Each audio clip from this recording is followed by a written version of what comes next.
There is a video on YouTube of a high-level Scientologist named Wally Hanks. In Scientology lingo, he was an OT8 Class 8, basically the highest level Scientologist you can be. Wally Hanks was put in charge of the Mace Kingsley Ranch for troubled Scientology kids located at the time in Palmdale, California. There is a video on the internet of Wally beating a young boy with a belt in front of a group of other young Scientologists who went to this ranch. The video, it's actually an audio recording, and it is of Wally Hanks beating a child with a belt while making the child look at a photo of L. Ron Hubbard. That child's name was Marco Antonio, and that recording was made in 1988.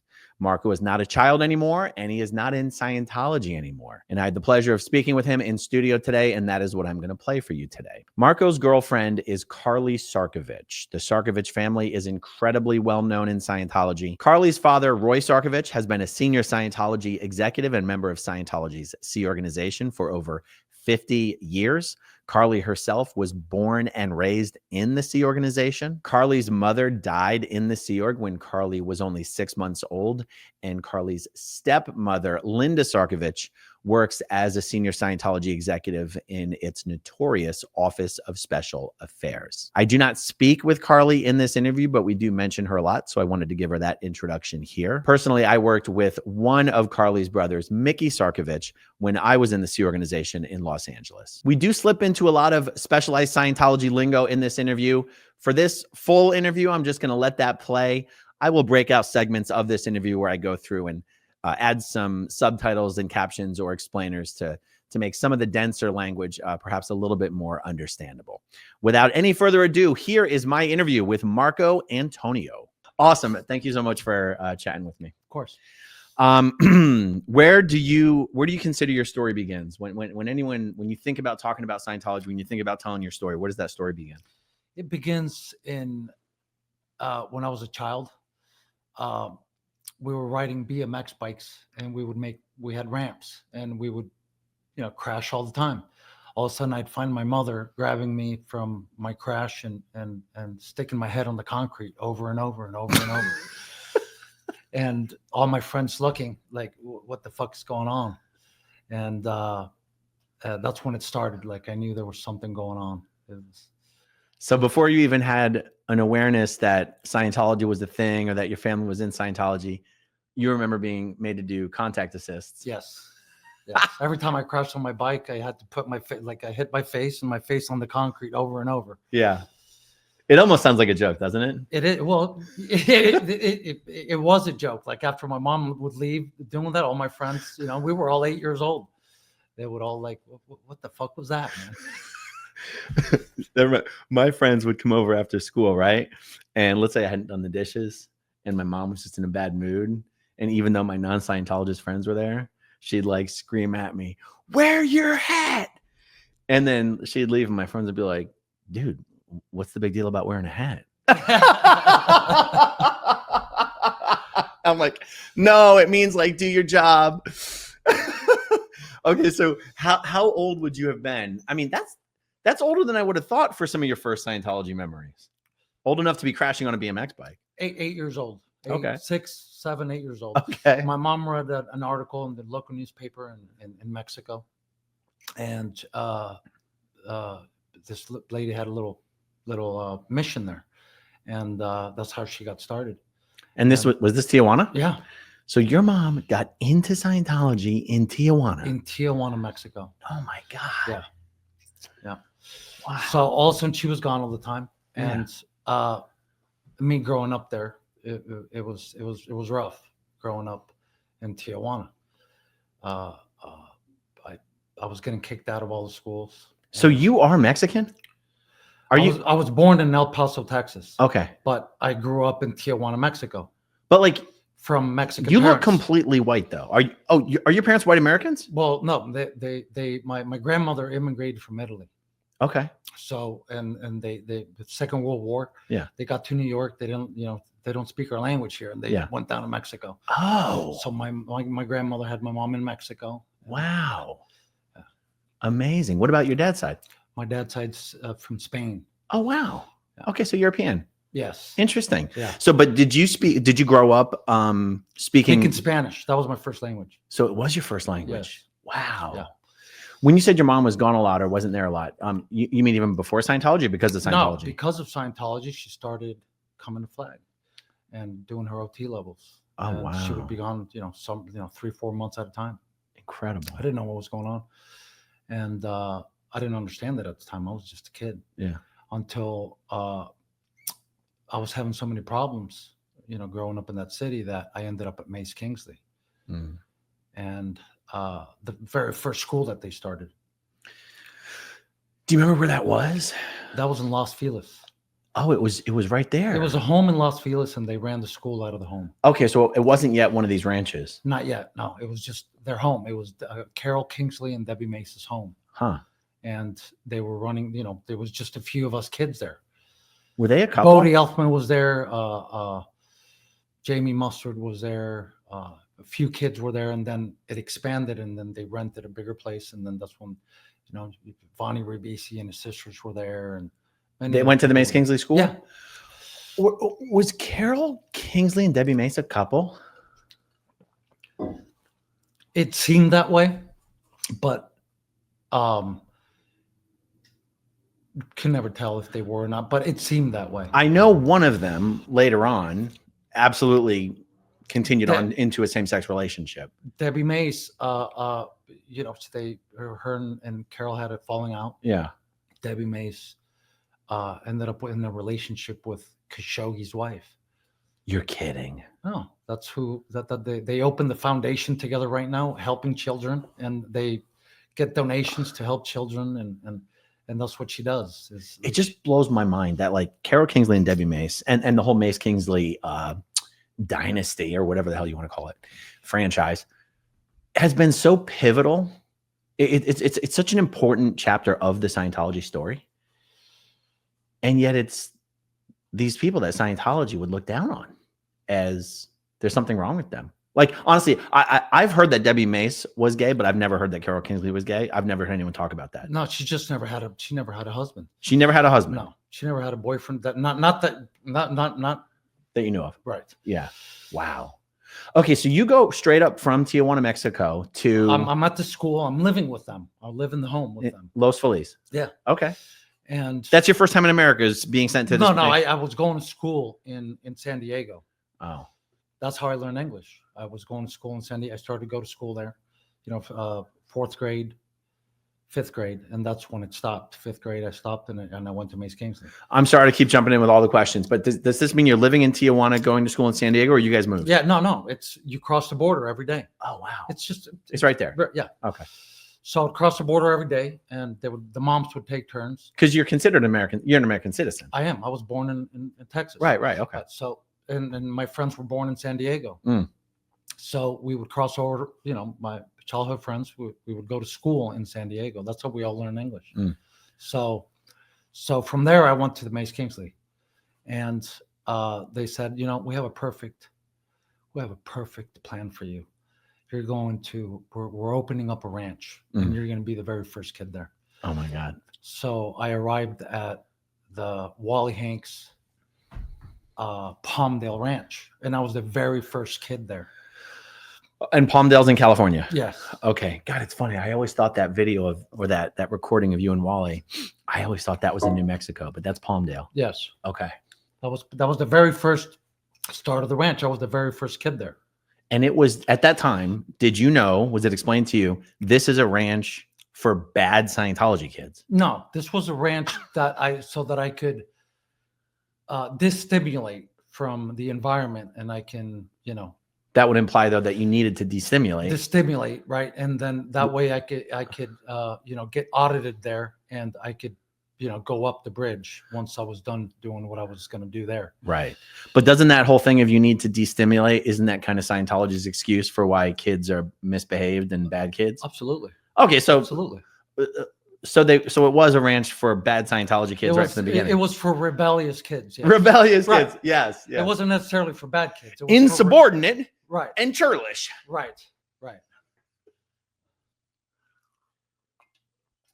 Okay, so you're the first kid. So I was the very first kid. Wally was totally cool. Mm. Showed me how to shoot guns. Mm. I had my at the time I rode dirt bikes. I was able to have my dirt bike there, and he hired this chick, Jean Newell, that was supposedly teaching me. But you know, she'd ring the bell because I'd be out shooting or hunting or whatever, and she'd actually teach me nothing. And all of a sudden, more kids started. You know, another Sherwood Tucker, the son of a dentist that was an OT that actually got declared, and you know, he ended up in Colorado, and he just died actually last year. You don't remember his last name? Sherwood Tucker. That is the son of a dentist. Yeah, I thought you were talking about a different kid. Yeah. And then Charles Metzler got there. His parents are also still in there, and he also passed. Wow. And then more kids, and then they brought the girls in, and that's when the problems started to happen. You know, they mixed the boys with the girls, and they were drinking. How old? The staff members were drinking. The staff members were drinking. Yeah, and they were also making it available for us kids to drink. Wow. And the video that you see of him giving me a spanking is because my natural male instincts of wanting to be with a lady kicked in, and that they pulled me in and they were giving me a session. And in the session, the confessional, what are your overts? And I said, well, I made out with this girl, and all of a sudden I got the shit beat out of me. I was in the hospital for 3 days. After the thing with Wally? After the beating. Not that beating that you see on the video. This happened afterwards. Oh, wow. Yeah. I got such a beating from a 6'4" Marine that I actually was in bed for 2 to 3 weeks. Oh my God. After the beating of me confessing to him my overts of, you know, wanting to be with a girl from, you know, there was like 7 girls there. Wow. How many guys were there? Like kids? 10 guys, 10 girls towards the end. How old were you when they sent you to Palmdale? 15. Okay. I mean, that's prime trouble age. Right.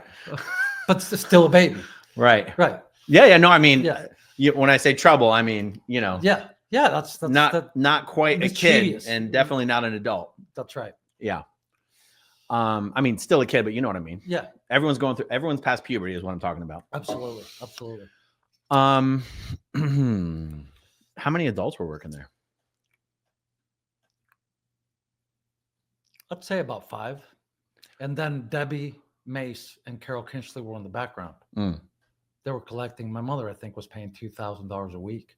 $2,000 a week for me to be there and get beaten and, you know, do nothing. Wow. That was progressive in any way.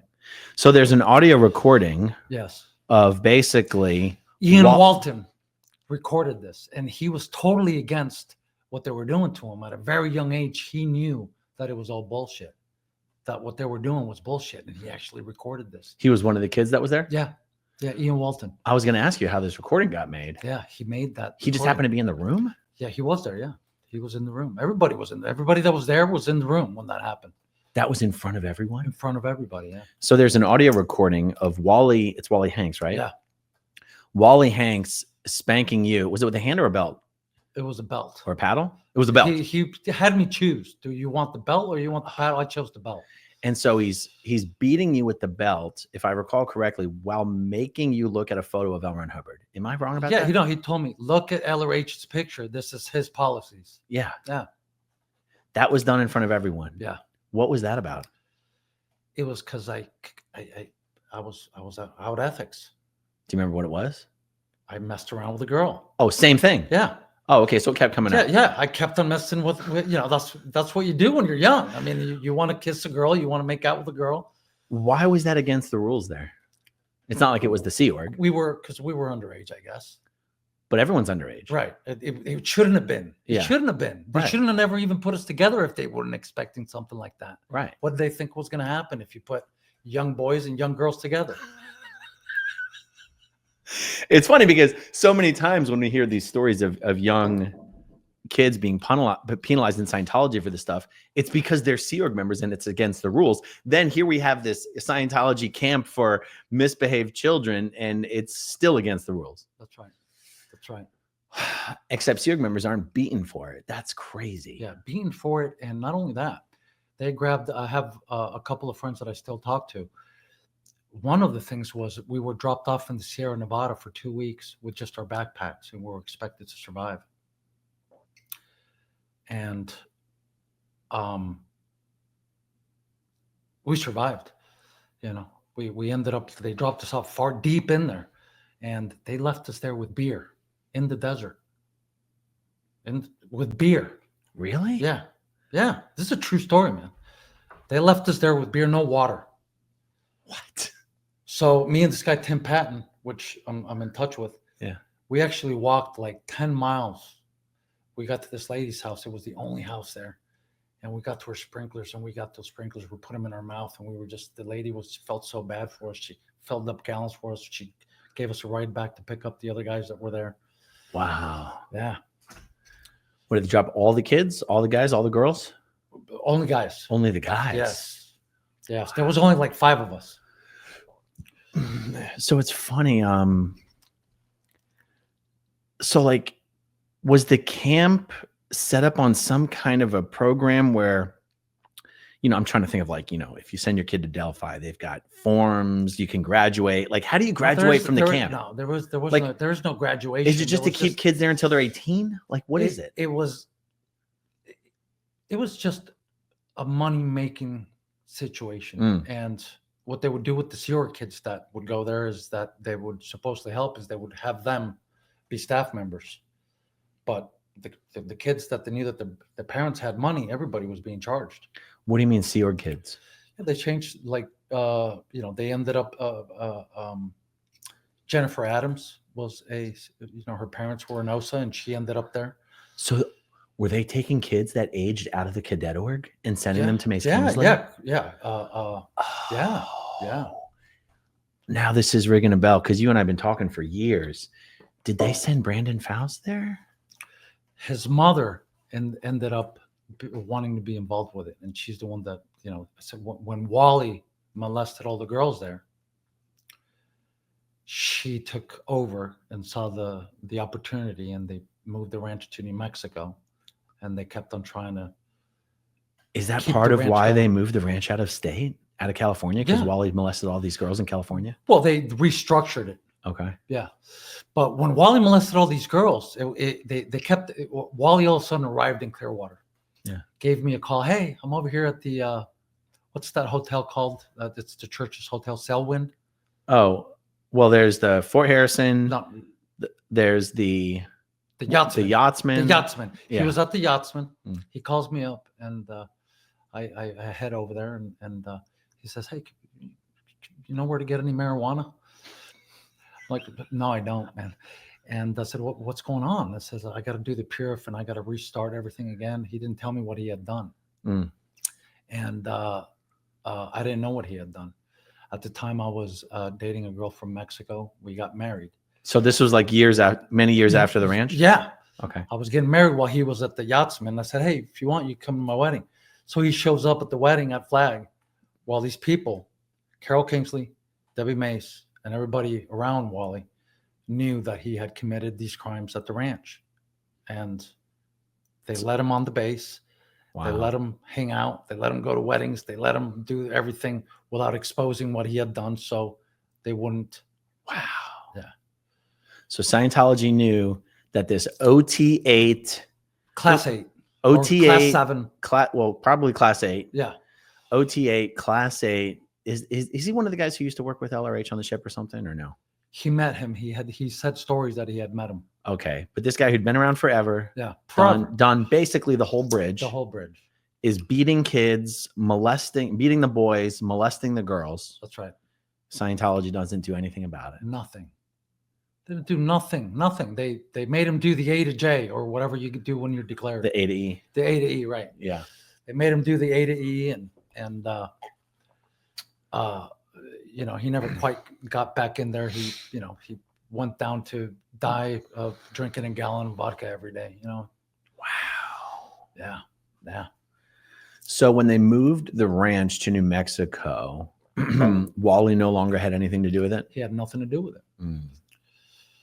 I think my my stepbrother, we're not stepbrothers anymore because our parents aren't married anymore. But when I was sent from Philly to Flag to train back in 1993, my stepbrother got in trouble. He was instead sent to Mace Kingsley, I think in the New Mexico ranch. That's where Sherry Faust Mhm. and Carol Kingsley were trying to, and I think Debbie Mace was still involved at the time. They were trying to keep the wheels turning because they were getting so much money for each kid. Mm-hmm. It's crazy that Scientologists can actually afford to spend that much money on sending their kid to like a Scientology delinquent ranch. Like, it's crazy that they could spend money on going up the bridge. But that's what I mean, to even have that much left over Right. to send your kid to a camp. Right. Well, that they choose the rich.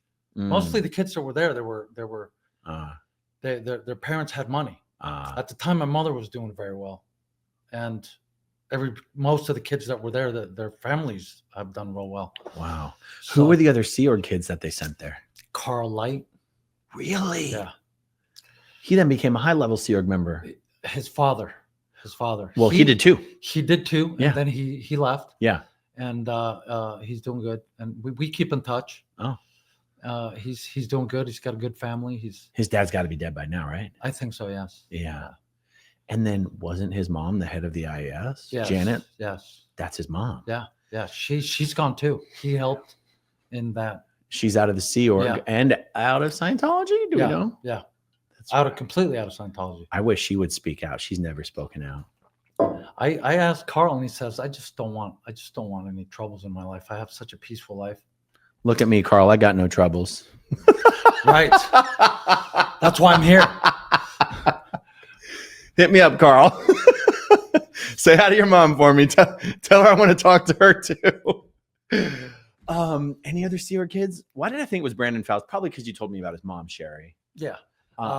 Brandon Faust. No, he was in the Sea Org and he was a recruiter. Yeah. No. He was a Sea Org recruiter. Yeah. And then he got out of there and wouldn't he go to the Mace? I must be getting a piece of a story you told me before. Would he go to the ranch and try to recruit Sea Org members from the ranch? Not that I know of, because Okay. I left there when I was young. I Okay. was done with the Mace Kingsley Ranch at 17 years old. Okay. So I was there for 2 years. Oh. Yeah.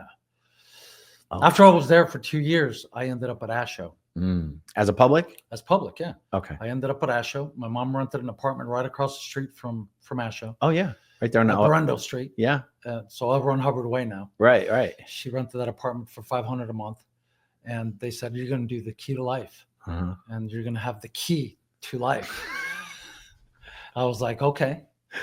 So I started the key to life, and I remember me seeing the voucher of how much they charged my mom for the key to life in the LOC. Do you remember? Yeah, I felt bad at the time. I said, "Mom, this is a lot of money." Do you remember though? I remember exactly. It was $10,000 for the key to life. It was And it was $10,000. $7,500 for the LOC. Mhm. So she paid $17,500 for me Wow. and $17,500 for my brother. Wow. And all we did was sit there and clear words.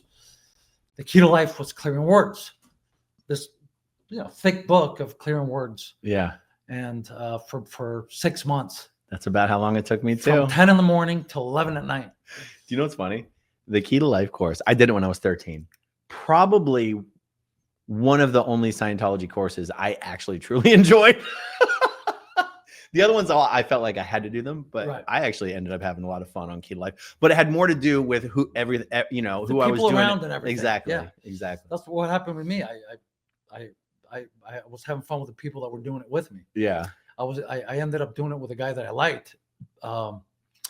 He was the chiropractor for John Travolta, Mike Pincus. They twinned me up with him, and I remember. So John Travolta would drop in once in a while. Oh, for real?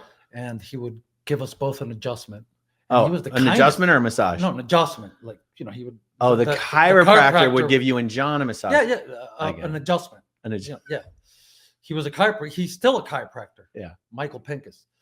And he was the nicest dude, John Travolta. Like, he was just a nice dude, And when I finished, I couldn't believe that somebody that smart when I was done with everything, that could actually sit there Mm. and get so brainwashed that they actually believe everything that they're being told. Yeah. If they had any clue of what they were supporting, I know.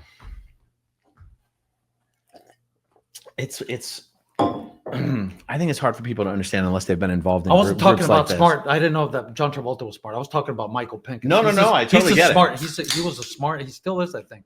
Yeah. I don't know, but he was a chiropractor, and he had a real good business back then, And I always think of like the guys that I run into, like Earthlink guy, Sky Dayton. Sky Dayton, and Auto Loop, Steve Anderson. Steve Anderson. These guys that are so smart, and they can't. They actually get told what's an OT3. Yeah. And they still continue with the bullshit. Yeah. Steve like dropped dead a few years ago of a heart Yeah. attack. Yeah. Yeah. Yeah. Relatively young, right? Very young. Like younger. He had than heart us. problems since he was young. Oh, he man. did? Yeah. Oh. He built a big business when he was just a teenager. Oh, I didn't know that. Yeah. He sold it for millions of dollars when he was like 21 years old. Oh, before Auto Loop? Before Auto Loop. Yeah. Wow. Yeah. Yeah. That's incredible. Yeah. Okay, so you did Key to Life at ASHO, and that was I did Kidnap. I midway. Hmm. And then they said, the best place for you to be is Flag. So we ended up flying. That's where I met. I met a young cadet. She was a cadet and she left. She didn't want to be there. Mm. Carly Sarkovich. Mm. She gets on a plane with me. We fly over. And Wait, you met the cadet in LA? yeah. Okay, she flew to Clearwater with you. She flew to Clearwater. Is your They made me make a CSW why she was going to come. She was my girlfriend. She was 14 and a half. I was 17 and a half.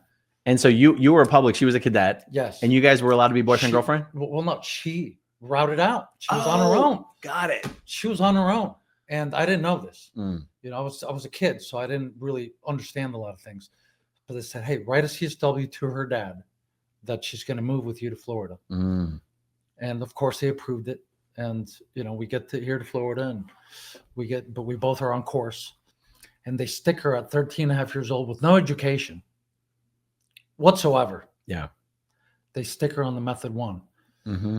And she couldn't understand anything. Right. So then they told her that she was no case gains. So she had a lot of overts. That she couldn't go up the bridge because she had a lot of overts. She was a 13, 14-year-old girl. Yeah. So they said, you can't handle your ethics here at Flag. You got to fly back to Los Angeles. Mm. And then when she flew back to Los Angeles, she didn't, she didn't have any support from anybody. Wow. I didn't know this because I was, I had support from my mother, and I kept on going to the LOC, and then I tried a couple other courses until I saw that it was all bullshit. Now, how did I see that it was all bullshit? Was because my mother became an OT7, and all her friends were OTs. And her 40-year-old OT friend all of a sudden is dying from cancer. And she loved her, Gabriela Davila. And what do? They pull her into the sandcastle. She has a beautiful home in Coachman. They pull her into the sandcastle so she could pay for the hotel there. Mm. They tell her that they're going to help her with the cancer. There was a video of Hi Libby or something. That was his name. Yes, and he felt so bad of what he did, and I was watching this go down. My mother was too. They actually were regging her while they knew she was in her deathbed. Mm-hmm. She had stage 4 cancer, and I was watching this. I was helping. That story that High told was about her? Yes. Wow. Yes. So they were regging her as much as they could before she died. Yeah. Before she died. And I watched this and I said, this is bullshit. This is not right. The right then and there is when I decided I was young. It's like this. And then my mom's next friend, Bernardo Lan, which helped High Libby reg people to go up the bridge. He got cancer and he died. Oh my goodness. And the way they treated him and everything around him And then his wife got cancer and died. And the way they treated her and everybody else was just, to me, it was like in front of my face. Yeah. You couldn't hide that these people were hounding for money. You know, you couldn't hide that these people were hounding, and that the only thing that they were interested in was their money, not the people, but the money. Yeah. And I saw this in plain. So did my mother. That's why my mother basically just said, you know, fuck you, and she took off. She never came back again. Oh, really? Yeah, she never came back again. Oh, for 25 years. Wow. Yeah. Did you ever know Morton Astrop? No. He was like, you know, High Levy was a reg for Flag. Right. Morton was a reg for the ship. Okay. And long time Sea Org member. And his wife Liz ran Bridge Publications. Anyway, he drops dead of a heart attack. The Free Winds puts out a little in memoriam, says, you know, let's give him one last highest ever. Instead of sending flowers, send money. Wow. And don't send it to the family. Send it to the ship. Wow. So that Morton can have one last week ever. of highest ever gross income. Wow. Wow. Fucking disgusting, huh? It is just so fucking disgusting. Yeah. It is just so fucking disgusting. One of these days, someone's going to do a study and figure out. Well, I mean, how stupid can they be? You cannot, no matter what they say to you, if you want to go up to and meet Xenu, you're going to have to pay. Right? You're going to have to pay to meet Xenu and know about Xenu. You're going to have to pay a dear price for it. And if you want to go anywhere above that, like what they did to my girlfriend, Whitney Mills. Whitney was your girlfriend? For 8 years. Wow. Whitney was my girlfriend for 8 years. And she wanted to find a way out. She was not in Scientology. When I got out of Scientology, Whitney's dad helped me. I didn't know what I was going to do. I was here on my own. I didn't want to go back to Mexico. Mm. I met Whitney's brother, where I met my other friends. Donnie. Out of Pool Hall, Donnie Mills. Donnie. We met at a pool hall, and his dad said to me, you know, my son doesn't get out, you know, if you help me get him out of bed, I'll teach you the business. So I would go to Donnie's every morning, and I'd wake him up, and I'd bring him down to the car lot, and his dad and me and him and his dad would sell cars. Mm. And a year later, we opened up our own car lot, Donnie and I together and then years after, I started dating his sister. Mm. And completely away from Scientology. So at this time, when you start dating Whitney, is she a Scientologist? No, she's completely no. And Okay. I don't bring up Scientology. You're an ex-Scientologist, right? She's never been in. She's never been in, and neither is anyone in her family. No. Okay. So one of her friends joins somehow. Okay. And she always wanted some help because she had some issues, and she had issues that needed to be treated by a doctor. Like physical or mental? Hormonal issues and you know, and that you know, chemical imbalances. Mm-hmm. And I went and told Carter and Ann from the Scientology mission. Who is it? Carter and Ann, his wife. Oh, and Ann. Yeah. Okay. They ran the Scientology mission off of Belcher. It used to be there. I don't think it's there anymore. Right. It used to be the Clearwater mission. The Clearwater mission. And what were their names? Carter and Ann. Carter and Ann. Meziere or something like that. Okay. I said, because that's where she went to try to get some help. I said, listen, because they actually, Carter audited me as a kid. I said, listen, Scientology's not going to help her.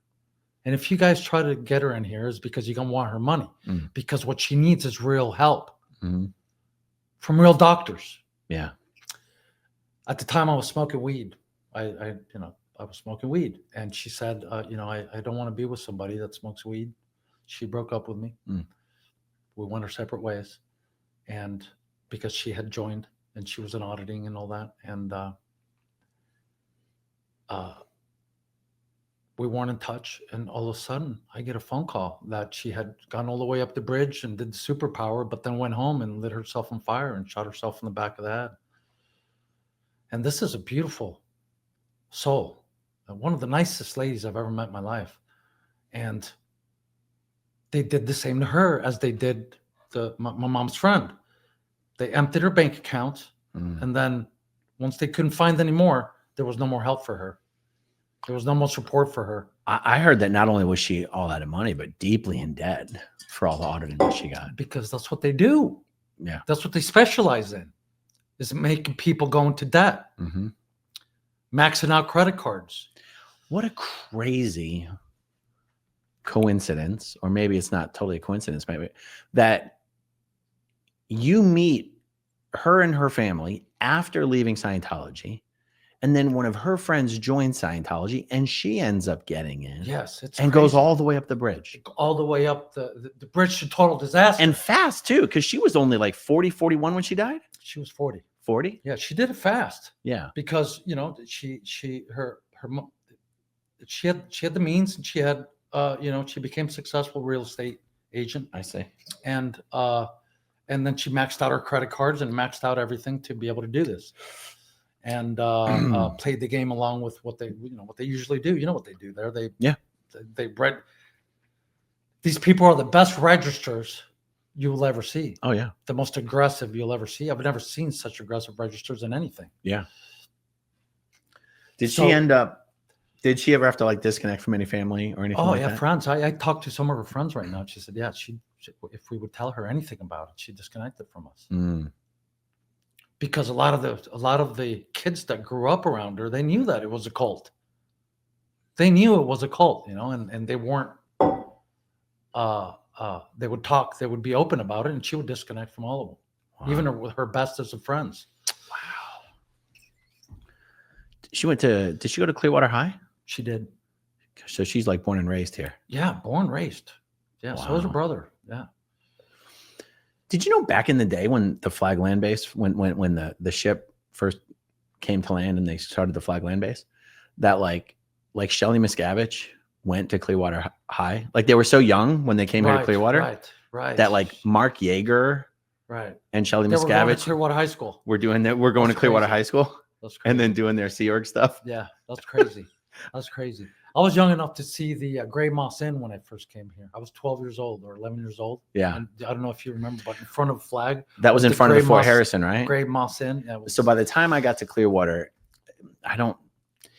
when I got to Clearwater, what was on that lot, they call it the Elks Lodge. I don't know if it was just what they used to call the Grey Moss Inn. I mean, honestly, it was basically a great building. It was basically a cardboard box. Yes. I mean, it was nothing. It was a 2-story building. Yeah. But it was a total and they had a little piece of shit. cafe in the bottom. Yeah, total piece of shit. Yeah. Okay. Yeah. So that used to be called the Grey Moss Inn? Yes. And how was it an inn? It was something. And they bought it. They bought it for cheap back then. That's what they knocked down. They built the superpower building. Right. Yeah.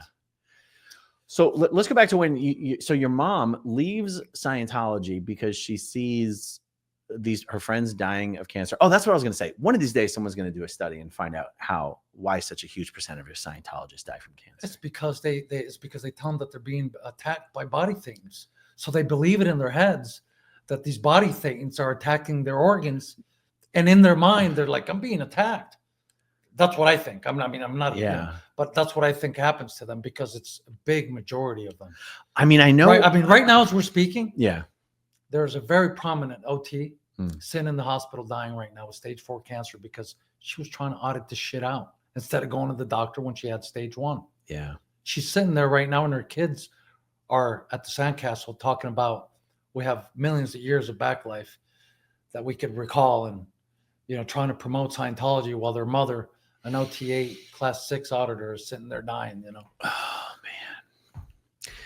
I mean, I know why they end up dying of cancer because they're trying to fix it by getting rid of their body thetans instead of going to a doctor. But in order to die from cancer, you have to get it in the first place. And it seems like an unbelievably unnatural percentage of Scientologists get cancer.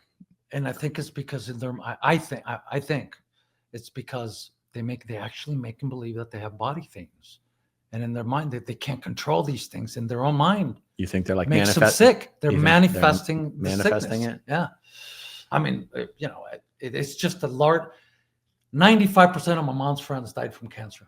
Yeah, that were in Scientology. I suspect again, you never know, right? Everyone's got anecdotal stories, and I suspect it has something to do with Scientologists constantly taking high amounts of niacin. Niacin is not a good thing to take in high quantities over many, many years. There's Right. lots of studies on it. Right. And, you know, if you're watching this, you know, fact check it yourself. But I've seen some of the reviews of the compilations of all the studies, and I'm quite sure those studies show that over long periods of time and in high doses, niacin is a carcinogen. Right. But, and also, I mean, just this constant stress that Scientologists are put under. That you have these body things living inside of you. Well, yeah, I mean, there's that spiritual stress, but Right. then there's just a constant pressure for money and getting people in and helping expand.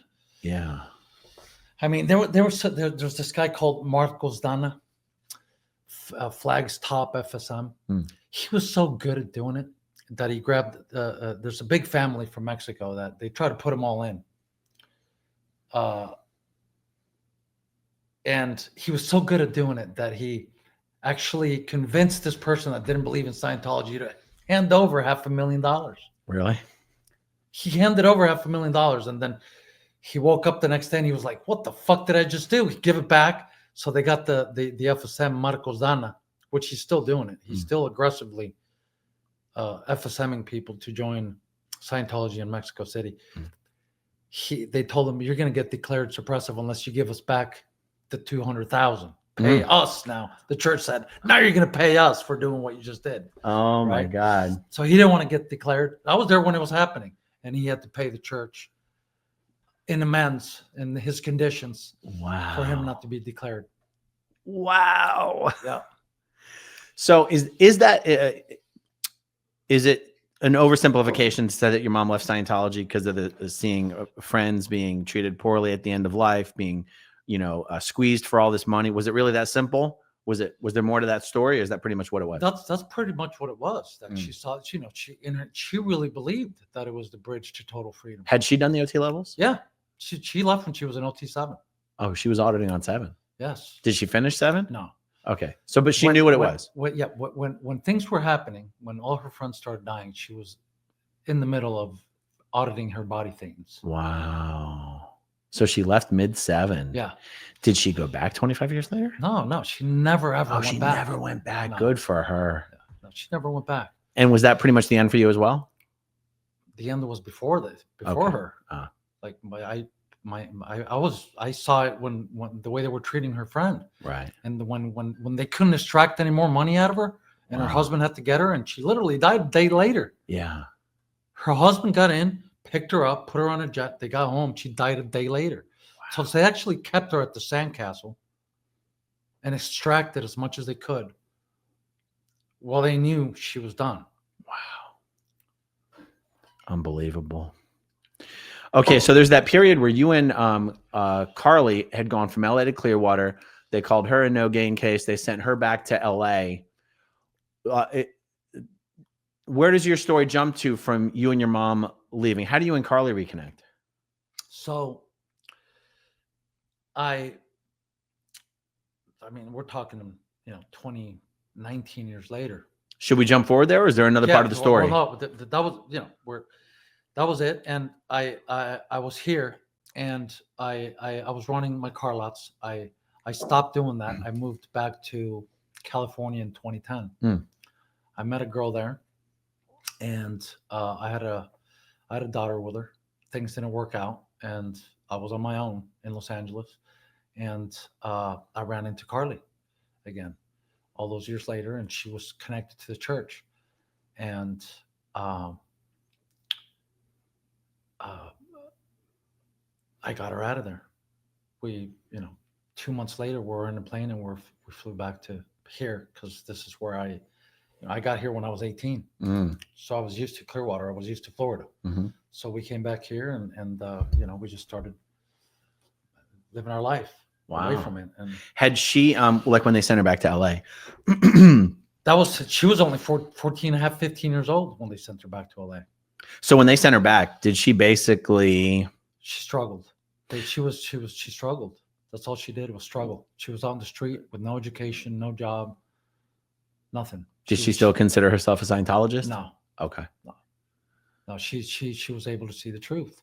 Did she still sort of exist on the periphery of the Scientology ecosystem? No. Do you know what I mean? No. Oh, really? She was like totally out of it. Through that time, yes, she did. Through all that time, from all that time she was around. Yeah. Yeah, of course. Her father's in the Sea Org, her mother's in the Sea Org, her brothers were not in the Sea Org, but yes, all of their friends. Yes. Yeah. She was in that circle of Scientology and Scientology friends. So she wasn't declared, she wasn't disconnected from everybody, but she wasn't like an active Scientologist. She was doing, at some point, she would try to, she would think that, yes, she was active. She was trying to do courses and stuff, but it never worked out for her. Right. How many, when I was in the Sea Org, I knew her brother, Mickey. Right. Because I got to ASHO in 2002. Right. Mickey was one of these kids who grew up in the cadet org, aged out, didn't really want to be there. The Sea Org didn't want the liability of having a Mickey Sarkovich running around LA, so they didn't want to get rid of him, but it was hard to keep him because when you don't want to be there, you're a terrible Sea Org member. Right. I mean, Mickey would just come to post an hour late every day. Yeah. And he was a course supervisor. Right. He was actually a really good course supervisor. Right. He was excellent at the TRs. He was excellent at metering. And yet he was this crazy teenager who didn't want to be there, didn't iron his clothes, didn't have any clothes that fit, looked like he would walk up out of a dumpster every day. Yeah. And is basically like, Mickey's attitude would be like this: what are you going to do to me? I don't even want to be here in the first place. You guys are the ones who refuse to let me go or get rid of me. So you're stuck with me. You're stuck with whatever I'm willing to give you. Right. And that's exactly how it was for quite a while. And I don't remember what it is that came down the line. It was probably something from RTC where they're like, you got to get these fucking guys out of the course room who don't want to be here.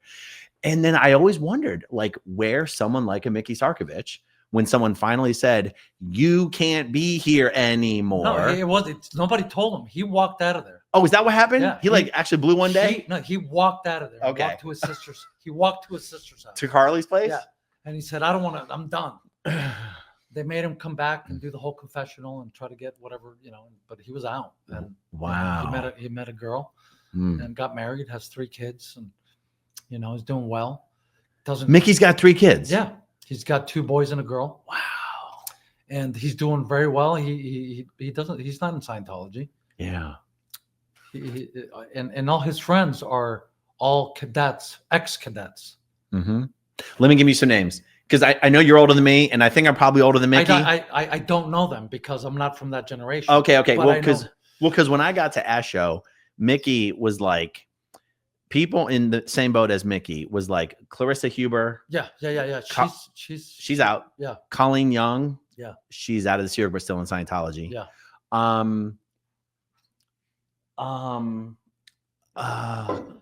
Huck Taylor. He stayed in the Sea Org for a lot longer, left the Sea Org, is still in Scientology. Oh man, I wish Mickey would tell stories, dude. I wish Mickey would speak out. He probably will at some point. Yeah. He probably will at some point. Right now, he loves his parents. Yeah. He doesn't want any problems just because that's how they have that. That's how Scientology has you by a leash, is that you don't want to lose your loved ones. You don't want to lose your friends. You don't want to lose people that you care for. Yeah. And that's how they have a hold of you. Or else all these people would be just like me right here talking about this, because all of them are being damaged by it and controlled by it. It's fun. God, there's so much I want to say on this. This natural human instinct. Well, it's funny because I can make arguments for and against what I'm about to say.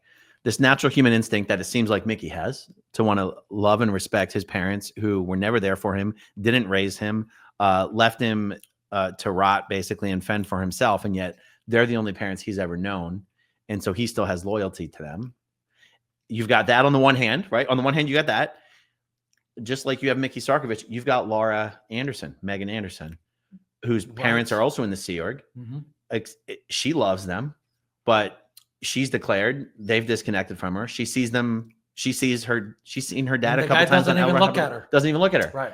And so, but I'll tell you what, if Mickey ever got in any trouble with Scientology, his parents would treat him the exact same way. Absolutely. And yet, Absolutely. and yet, just because it hasn't happened, and just because they haven't done it yet, they still would, and he knows it.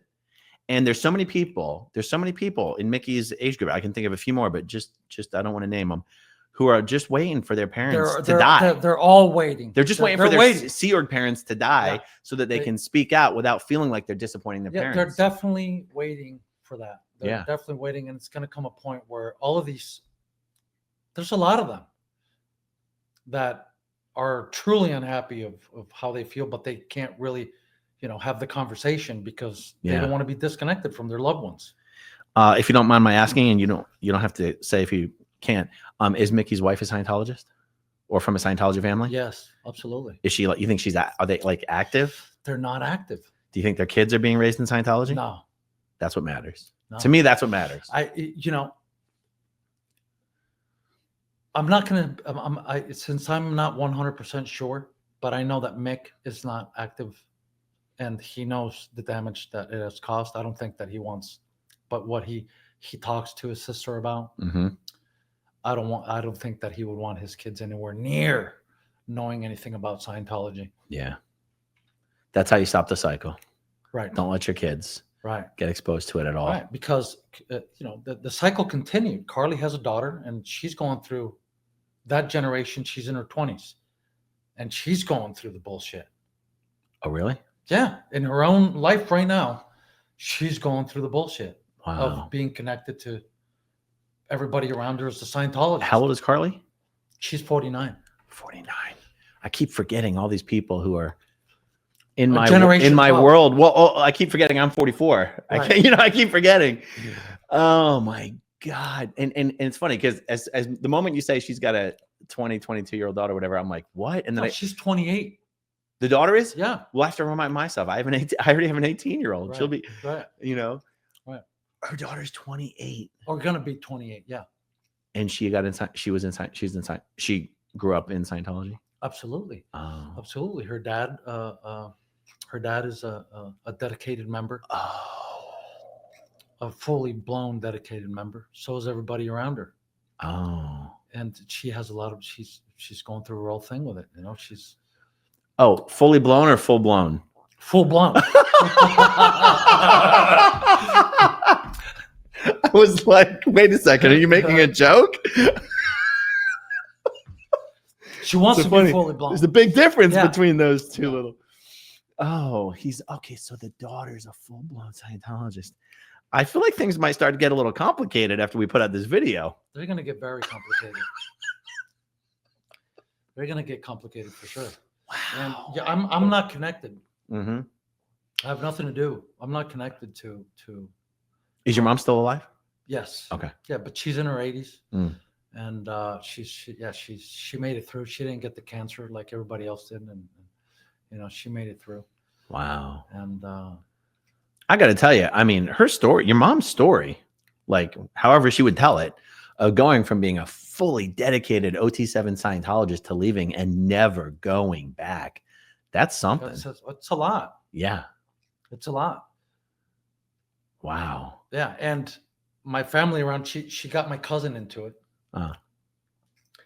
And my cousin would say, "Do you know why your mother blew?" And my cousin is somebody that sold her house that my uncle left her.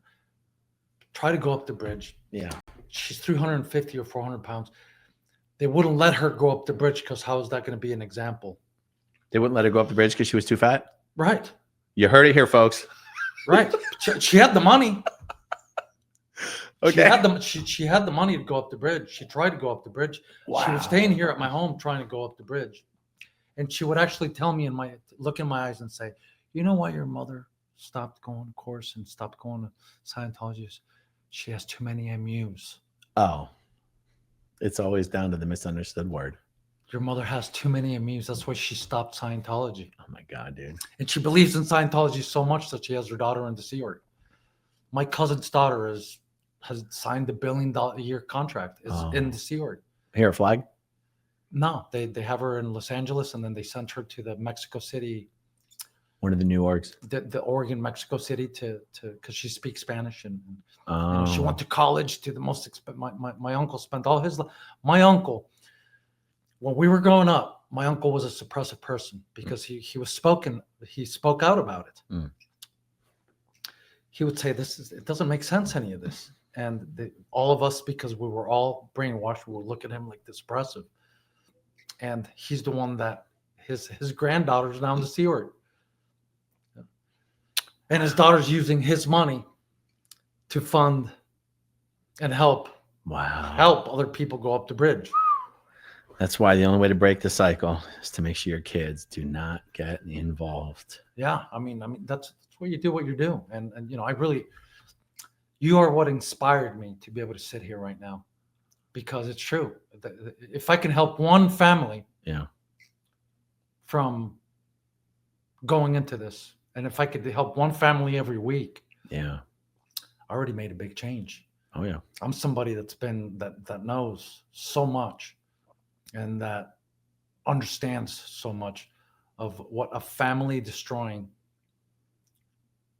money hungry organization, child trafficking, money hungry, and I understand it, and I want to do what you're doing. I want to expose it. I want to expose as much as I can, and everything that I know, because I know what they're doing. Yeah. How have you gone all this time without getting declared? I never made the reason I'm here is because I never really cared about it. But after Whitney, after, you know, that's really what really actually like made me, you know, and Carly, you know, she's my best friend. Yeah. And she is damaged right now. She's damaged from the disconnection of her parents and the way they treated her and the way they grow up. You're 47, you know, back then you're 45 years old. Grow up. Stop complaining that you grew up with no education and no support and no nothing, you know, and the way they treated her and the way they still treat her and the way they talk to her is just pissed me off. It's like, what the fuck, man? And then all these people are still supporting this place without even knowing what you're supporting. All these people are giving multi-millions of dollars. Like Tom Cruise, I'm sure if he knew the backstories of these families, of the Sea Org members, and what happened to their kids, if Scientology was so great, these kids would all be winning. Right. None of them would be drug addicts. All of them were drug addicts. You know? It's true. Most of them, anyway. Not all of them. Most of them are drug addicts or have had very big problems with a lot of things. Yeah.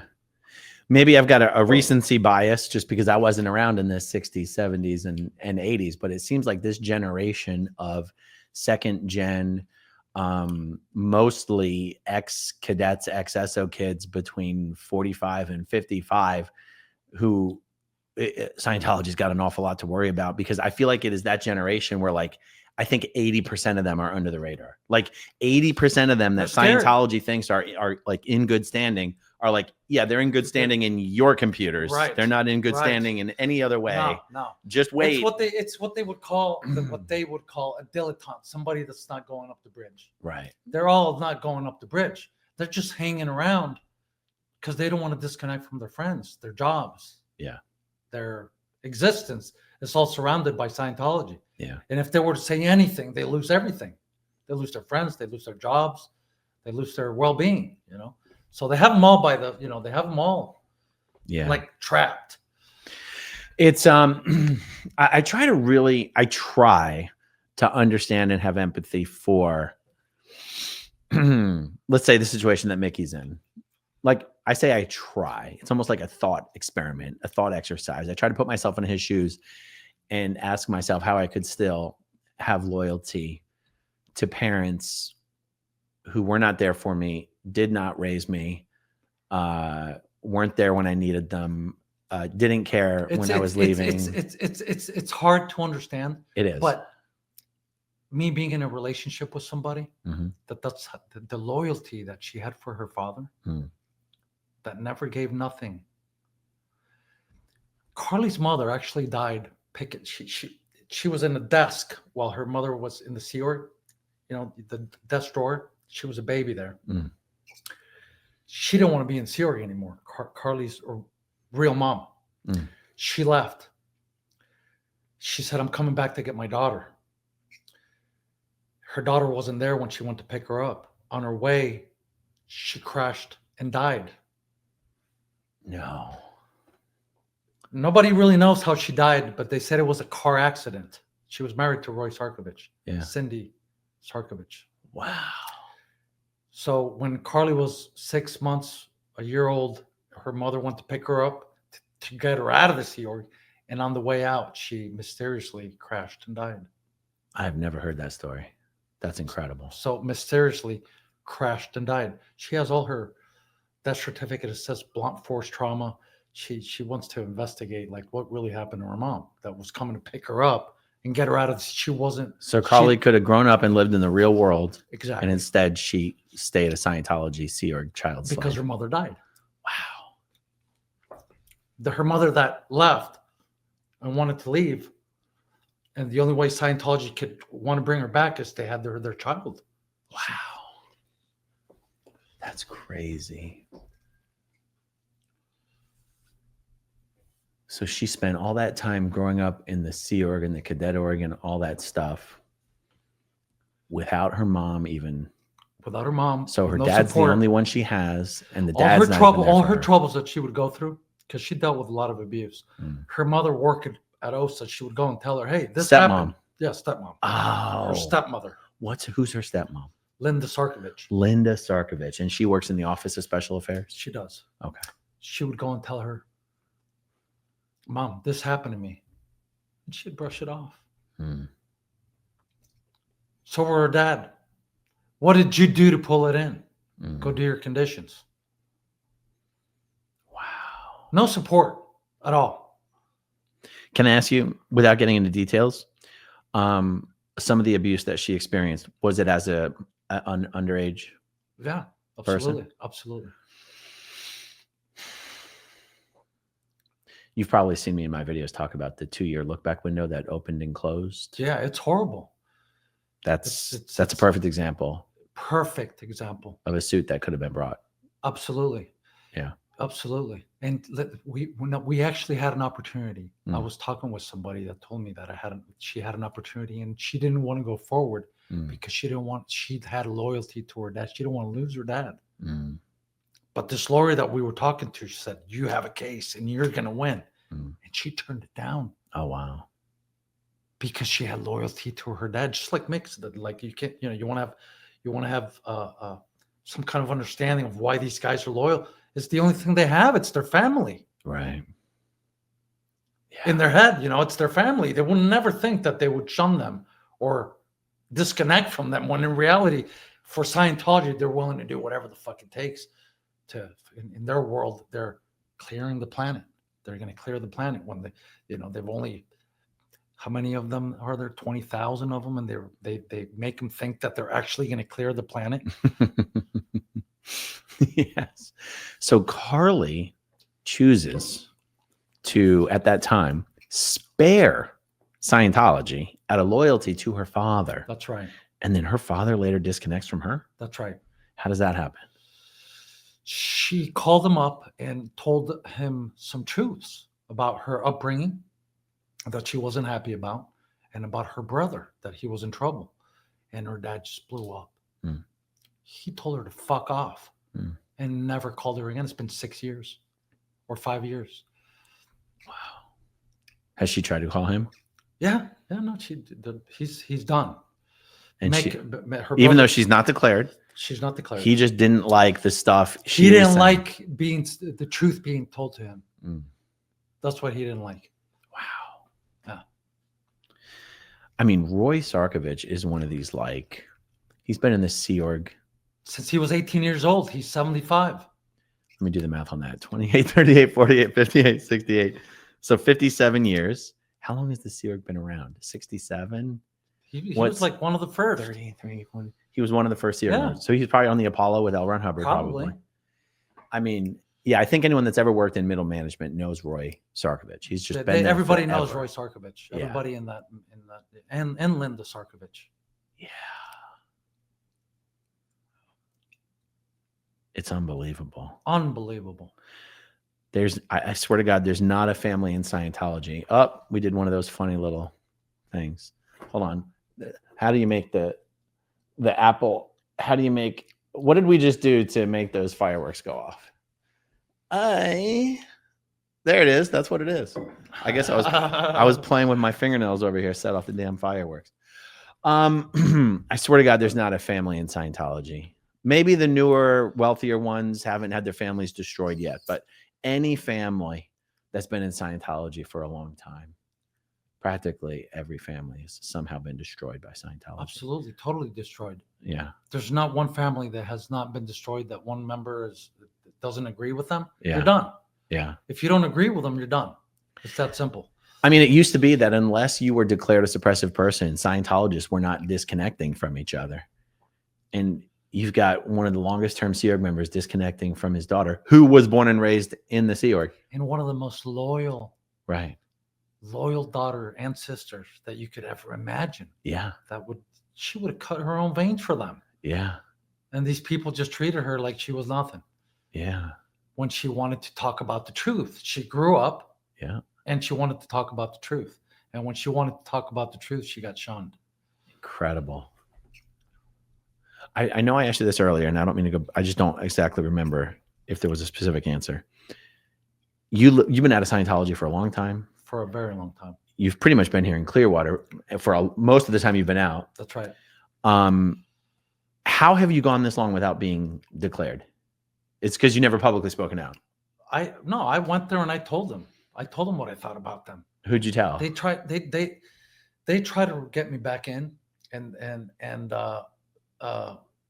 I told them, this is bullshit, and you know that it's bullshit, and you guys are like, as soon as somebody doesn't have any money, you know what you do with them. Mm-hmm. And the way they treat people that have money, oh my God, man, the way they treat them, they bring out, they treat them like royalty.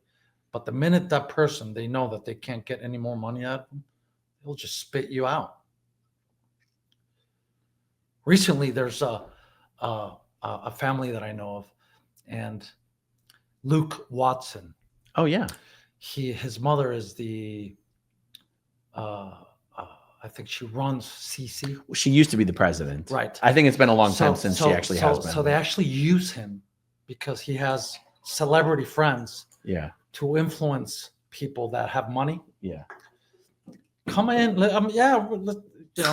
He gets them in. He thinks that they're going to hang out with celebrities, and some of the what this particular Mexican family, young family, they're willing to shell out tens of thousands of dollars just to think that they're going to be close to celebrities and that they're going to audit where celebrities are auditing, and where did you guys get? What did you guys get at? They didn't get nothing out of it. Did you know Luke? Yes. He played some pivotal roles in the whole Danny Masterson. I knew him when I was a young kid. Yeah. Yeah. Is he still He's still in there. He's still active? Oh, absolutely. Wow. Absolutely. Fully active. Wow. Yeah. Yeah, totally. I wonder what happened to his mom. His mom is there because at CC? Yeah. Really? Yeah. Or somewhere close to it.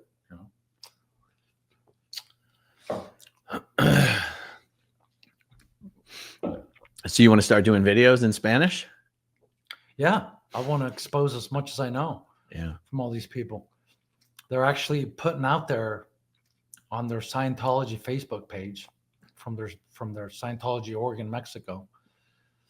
I was looking through it and they had a Down syndrome. You're the one that sent me that recently. They have a Down syndrome person finishing her Purif, and on the top of it, they're writing, she's going up the bridge to total freedom. You mean total destruction? She's going up the bridge to total destruction. The girl couldn't even have been 10 years old. That's right. Down syndrome. Down syndrome. They're putting her on the purification rundown, sitting in a sauna for 5 hours a day for a month or 3. Right. To get the toxins out of her body. Right. Right. I think to the casual viewer that it may not be totally evident what the problem is with Scientology getting their hooks on disabled children. But the truth is, for those who may not know, like if you're born disabled, Scientology's belief about that is that's because you were basically really evil in your past life and you caused yourself to be born with a disability so that it would be more difficult for you to do evil in this lifetime. And, you know, if you're born with a disability like that, your Scientology auditing is going to involve you having to recall and take responsibility for the bad things you did in your past life to explain why you were born into a disabled body this lifetime. So just the idea of them starting a young girl with Down syndrome on the bridge is horrifying. It's horrifying that they would, and that it's just horrifying, the whole thing, and what they continue to do. So if I can somehow or another, I have stories from, if all they have to do is look back of all the OTs from the 1980s, from the 1990s, and from the 2000s. Yeah. And go look at their lives. Go look at how they ended up. OT didn't help them. The bridge didn't help them. Going up the bridge only destroyed them. Yeah. If you go look at all the 1980s, the 1990s, and the 2000 OTs, their lives are, most of them are destroyed. Yeah. Yeah. Well, imagine, their families are destroyed. Yeah. I mean, and unless you've created some business that continues to throw off a lot of profit and continues, you know, until the end of your life, you know, as a Scientologist, you basically end up turning all your money over to Scientology for this for this promise of spiritual immortality and full recall of all your past lives. But then you just end up old, broke, and dead. That's right. You didn't get anything out of it. There's no recall of past lives, and they make it all up in their own heads. That's right. That's right. It's again, some of these things that we talk about.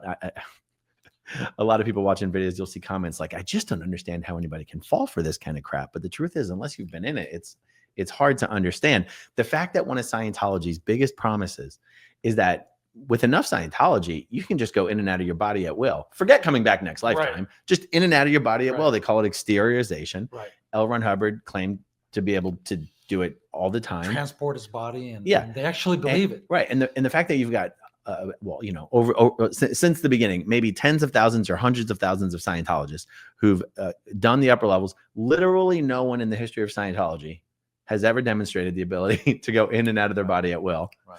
Much less even by accident, you know, and you're like, and people will still pay hand over fist, tens of thousands, hundreds of thousands of dollars to keep telepathically communicating with sick alien beings that are stuck to your body. Like it seems like a belief system and an exercise designed to create paranoid schizophrenics.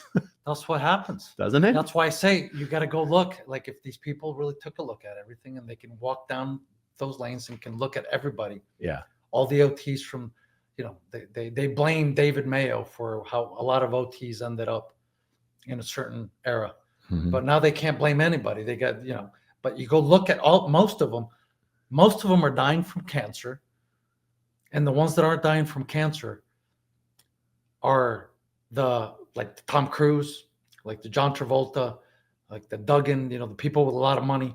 Somehow or another, these smart people keep on giving their money to them and keeping them alive. Very few people keep this church alive. Well, I'll tell you what. They just have a lot of money from these people. David Miscavige better hope to God that he or Tom Cruise do not get cancer. Because if either one of those two get cancer, I think Scientology's finished. If John Travolta gets cancer, everyone will explain it away that he's gay and won. Right. But if Tom Cruise gets cancer or David Miscavige gets cancer, if either of them die of cancer, I think Scientology's finished. Well, you know, what I've seen is that evil things always come to an end. Always. And David Miscavige is evil. There's no question about that. This little he is just so evil. And all those things always, and everything that you look at, every evil person, there's always comes an end. Yeah. How the ending's going to be for him, who knows? But it will come to an end. Yeah, totally. Well, if you start doing videos, let me know. I'll do what I can to help and get the word out. Yeah. and whether they're in English or Spanish, either one. Yeah, I'm gonna do as much as I can to expose as much as I know, and That's awesome. And you know, I really look up to what you're doing. Thank you. It takes a lot to do what you've done and continue to do, and you know, very few are doing it, and I'm hoping that, you know, it gets joined by the right people. Yeah. That have the same intention. Exactly. That's a key there. Yeah. Yeah. All right, man. Well, it's been a great first chat. Yes, sir. Thanks for Yes, doing sir. it with me. Of course. Okay, if you want to see my rock and roll songs, click right on this guitar.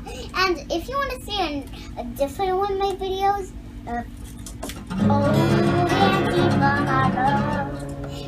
then you could click right inside here. If you have subscribed or not, subscribe